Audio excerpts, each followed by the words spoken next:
জীবনের এক সময় তুমি বুঝবে এই পৃথিবীতে কেউ তোমার নয়, না পরিবার, না বন্ধুরা, না সমাজ। সবাই শুধু তোমার সঙ্গে থাকে যতক্ষণ তুমি তাদের প্রয়োজন পূরণ করো। কিন্তু যেই মুহূর্তে তুমি দুর্বল হয়ে পড়ো, সেই মুহূর্তে তুমি নিজের আলো হারাও, তখন সবাই দূরে সরে যায়। কারণ এই দুনিয়ায় একটাই সত্য আছে, নিজেকে ভালো রাখার দায়িত্ব নিজেরই নিতে হয়। তুমি হয়তো ভাবছো কেউ তোমার যন্ত্রণা দেখুক, কেউ এসে বলুক চিন্তা করো না, আমি আছি। কিন্তু চাণক্য বলেছিলেন, যে নিজের দুঃখ নিজে সামলাতে পারে না, সে অন্যের উপরে নির্ভর করে সারা জীবন কষ্ট পায়। এই কথার মধ্যে লুকিয়ে আছে জীবনের সবচেয়ে কঠিন শিক্ষা। তোমার সুখ, তোমার শান্তি কখনোই কারো হাতে দেওয়া উচিত নয়। কারণ মানুষ বদলায়, সময় বদলায়, কিন্তু তোমার মন যদি নিজের নিয়ন্ত্রণে না থাকে, তবে তোমার জীবন অন্যের ইচ্ছাতে নাচবে। একদিন তুমি দেখবে যে মানুষকে তুমি সবচেয়ে বেশি ভালোবেসেছিলে, সে তোমার সবচেয়ে বড় কষ্টের কারণ হয়ে দাঁড়িয়েছে। যে বন্ধুকে তুমি নিজের ভাই বলে মনে করেছিলে, সে তোমার পেছনে কথা বলছে। এটাই জীবন। এখানে কেউ চিরদিনের নয়, এখানে কেউ তোমার নয়। তাই সময় এসেছে অন্যদের উপর আশা রাখা বন্ধ করো, নিজের ভিতরেই আলো জ্বালাও। কারণ মানুষ যদি নিজের ভিতরের অন্ধকারে জিততে না পারে, সে কখনো বাইরের আলো দেখতে পারে না। তুমি কি জানো সবচেয়ে শক্তিশালী মানুষ কারা? যারা প্রতিদিন হাসে অথচ ভিতরে যুদ্ধ করে, যারা কারো কাছে কাঁদে না, বরং নিঃশব্দে নিজের ক্ষত নিজেরাই সেলাই করে। চাণক্য বলেছিলেন, যে মানুষ নিজের ব্যথা প্রকাশ না করে, বরং সেই ব্যথাকে শক্তিতে রূপান্তরিত করে, সেই সত্যিকারের জ্ঞানী। তুমি যদি আজ কষ্ট পাচ্ছ, বুঝে নাও ঈশ্বর তোমাকে শক্তিশালী করে তুলছে।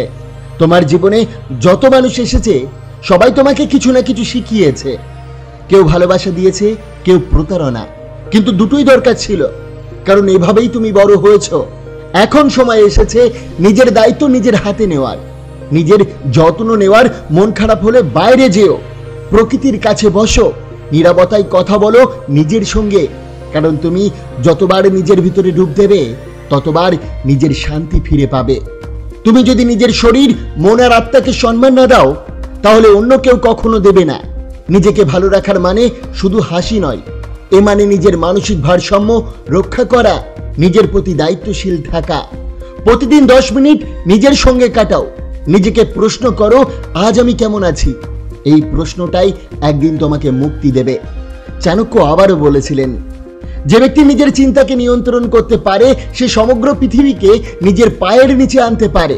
অর্থাৎ তুমি যদি নিজের ভিতরের ভয়, রাগ, হতাশা এসবকে জিততে পারো, তাহলে বাইরের কিছুই তোমাকে হারাতে পারবে না। তুমি তখন অজেয়, অপরাজেয়। তাই আজ থেকেই প্রতিজ্ঞা করো, অন্যকে খুশি করার জন্য নয়, নিজেকে শান্ত রাখার জন্য বাঁচবো। অন্যকে প্রমাণ দেওয়ার জন্য নয়, নিজেকে উন্নত করার জন্য লড়বে। কারণ এই জীবনের সবচেয়ে সুন্দর শক্তি হলো নিজের উপর বিশ্বাস, আর সবচেয়ে পবিত্র কাজ হলো নিজেকে ভালো রাখা। যে নিজেকে ভালো রাখতে জানে, তার বিরুদ্ধে পৃথিবীর কোনো অশান্তি টিকতে পারে না। এ বিষয়টি ভালোভাবে বোঝার জন্য একটা ছোট্ট শিক্ষণীয় গল্প বলি, মন দিয়ে শুনুন। একটা ঘন জঙ্গলে একবার ছোট্ট পাখি গাছ থেকে পড়ে গেল।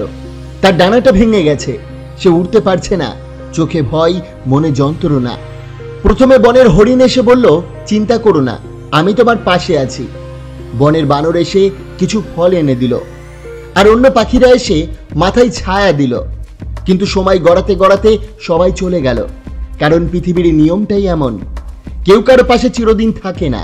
রাতে বৃষ্টি এলো, ঝড় এলো, বজ্রপাতের শব্দে বন কেঁপে উঠল। ছোট্ট পাখিটা একা ভিজছে, কাঁপছে আর কাঁদছে।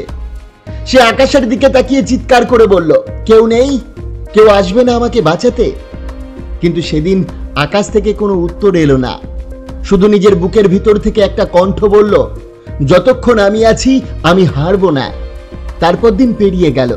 সে নিজের ঠোঁট দিয়ে ঘাস কুড়িয়ে ছোট্ট একটা আশ্রয় বানালো, নিজের ক্ষত জিভে পরিষ্কার করলো, একটি একটি করে নিজের ক্ষুধা, ভয় আর নিজের কষ্টের সঙ্গে লড়লো।